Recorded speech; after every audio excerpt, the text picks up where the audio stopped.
Richard and I set up Valentine Thomas in 2004, but going back a step in time, I was working for a US search firm called Whitney Group, and Richard was working for a UK recruiter called Tyzack and Partners. Whitney bought Tyzack, and Richard and I got lumped together as the asset management specialists. Now, despite being diametrically different characters, we got on like a house on fire. We worked incredibly well, and we started hatching plans to set up our own business. Early in 2004, we laid the groundwork. I resigned in July, got married in August. My wife thought it was hilarious that I was unemployed and set the business up in September. Both the asset management sector and executive search have changed immeasurably. Firstly, the asset management industry has changed out of all recognition, moving from balanced mandates and UK-centric portfolios to truly global multi-asset class solutions, spanning both public and private markets. When we founded Valentine Thomas in 2004, BlackRock managed a measly 300 billion. Today, they top 10 trillion. Economies of scale, volume, pricing, branding, and distribution dominate everything. And secondly, the executive search industry has also changed substantially.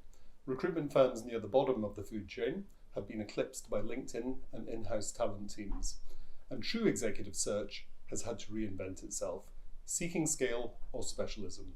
We chose specialism, and I hope it has served us and our clients well. Like the asset management industry, Valentine Thomas has changed massively. Back in 2004, we relied solely on information sources such as pension funds and their advisors, aka the Blue Book, and we read trade rags like Financial News, Investment Week, and Money Marketing from cover to cover.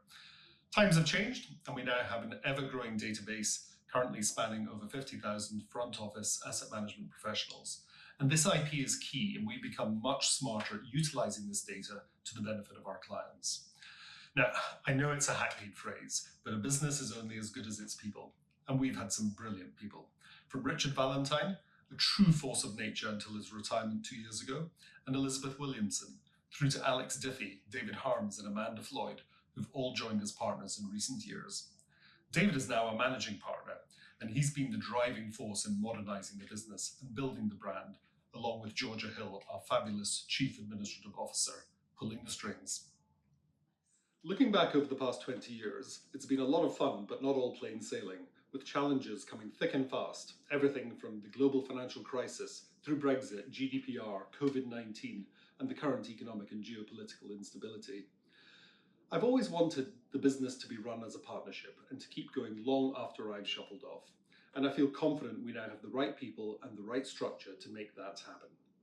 And I'm very proud of what we've achieved. 2/3 of startup businesses go bust within 3 years, but Valentine Thomas today is stronger and broader than it has ever been. And I'm really excited to see how the next 20 years pan out.